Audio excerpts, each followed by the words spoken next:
All right. Welcome in. How you doing? What's up, everybody? This is Bossman. So this is a Premier League review for Game Week 21 that was just played, and yeah, we'll be looking back at the games, the upsets, the missed opportunities, statement wins, and once again, draws that changed the league picture completely. There were a lot of upsets. Yes, I can tell you that because some of my predictions were upsets by upsets. Anyway, without much further ado, smash the notification button, like, subscribe, and share this video so that I can keep making them. All right? All right. All right, so the first game of the week, game 21, was West Ham versus Nottingham Forest. I personally thought West Ham were going to bounce back because there are several points adrift at this point. It's becoming ridiculous. They were like 6 points adrift before the game week started. So I thought they were going to at least try and claw back something so they don't fight relegation, but they are well in the relegation dogfight right now. West Ham Nottingham Forest ended West Ham 1, Nottingham Forest 2. Forest went to London and took all 3 points with them. Quite shocking, right? Because Forest hadn't won a game in like 6 games. So they actually needed this win. And I thought at best we are going to get a draw, but no, it wasn't to be. Forest won. They had a good game. The Morgan Gibbs penalty won it for Nottingham Forest. Unlucky for West Ham because, that penalty changed the game. West Ham were 1-0 up, could have gone 2-0 up with Somerville's goal, but that was disallowed for offside. And then Nottingham Forest went down the other way and scored from a corner kick. And then the penalty by the goalkeeper, Ariola. He was unlucky. Yeah. So yeah, this was about efficiency for Nottingham Forest because they didn't dominate. They just needed moments and they took them quite simply. West Ham's inconsistency at home is becoming a serious trend, and they are relegation battlers right now officially because it's 21 games in and they are down there in 18th position. Very scary days for West Ham. They have to do better. Next game, Bournemouth Tottenham. This ended Bournemouth 3, Tottenham 2. Another shock result, seriously, because Tottenham, Spurs, I thought we are gonna get something. Kudus got injured, unluckily for Thomas Frank. It was one of the shocks of the weekend. Spurs scored, but defensively they were all over the place. To be honest, the defensively Spurs were terrible. Bournemouth pressed aggressively, the forced errors, and I can quite frankly say they deserve the win, to be honest. Paulinho scored what I believe was the goal of the day dangerously. The defense is always terrible. Now, Semenyo for me is the talking point of that game because he played his farewell game for Bournemouth. He's officially a Manchester City player. I am so scared because now number one, you go Thiago number two, and Semenyo officially, who's number three, has just joined Manchester City, and he scored a spectacular goal in stoppage time to win it for uh, Bournemouth against Spurs. Big shout out to Semenyo.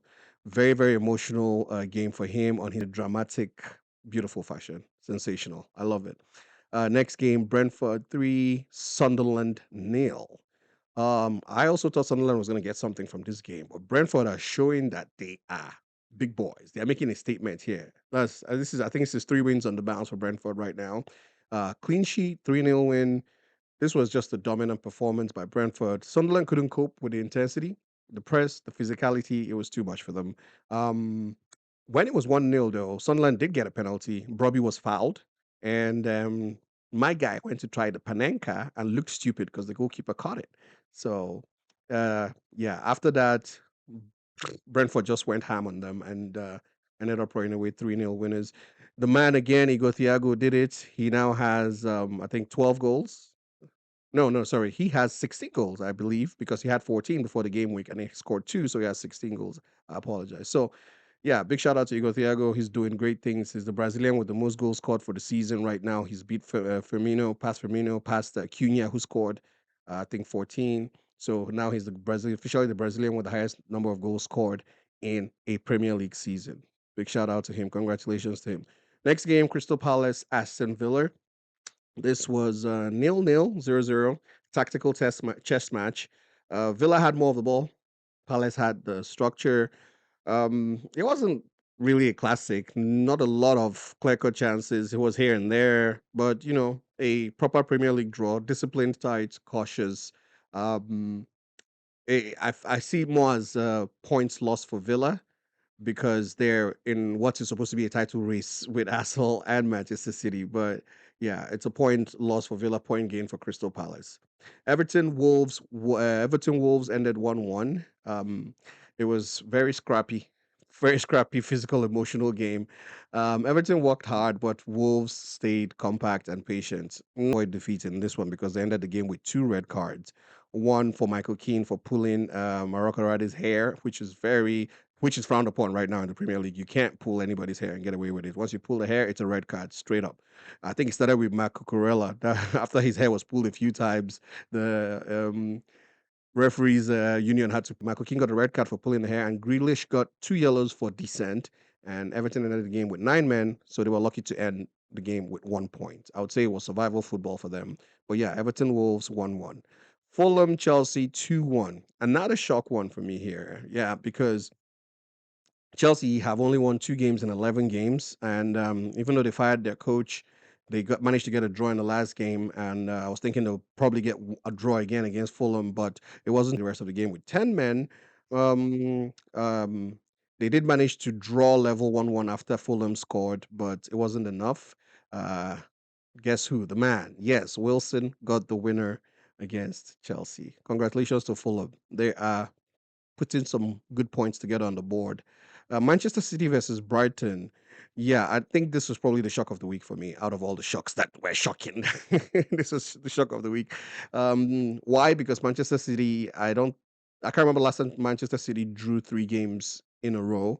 Pep Guardiola hasn't drawn 3 games in a row in a long time. I don't want to, off the top of my head, I don't think that has happened in over 2 or 3 years. So it was quite a shock, and they were playing at the Etihad at home, so we expected Manchester City. Almost everybody expected Manchester City to win. Also, because of the fact that they're in a title race with Arsenal, and Arsenal are pulling away slowly. So this was a shock. Brighton didn't pack the bus. Let me tell you that they played their football. They end their point. In fact, Brighton had the better chances and should have won this game if they had taken care with the chances. City also had chances, but Brighton stayed brave.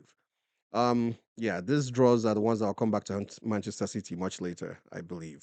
Burnley, Manchester United ended 2-2. United fans, um, I mean, it's mixed bag of emotions.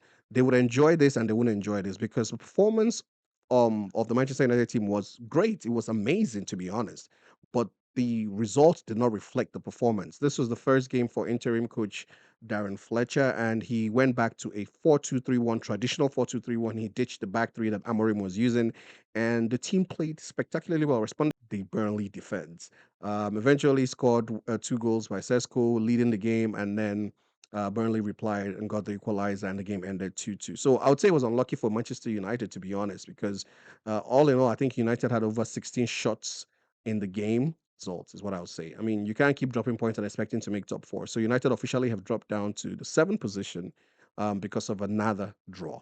Newcastle for Leeds 3. Chaotic game. Game of the week for me. 7 goals, no defending, pure chaos. Vibes and inshallah. Just madness, madness.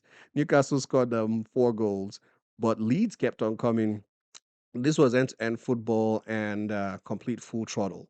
Now it was a bad day for Aronson and a good day for Aronson. He scored the goal that he thought was going to be the winner for Leeds, that made it 3-2, and then he went on the other side and conceded a handball and a penalty that brought Newcastle back in the game at 3-3, and Newcastle won it in stoppage time 4-3. So yeah, amazing game. If you paid for this ticket, you got your money's worth. I promise you. And the final game of the week, game week 21, was Arsenal versus Liverpool.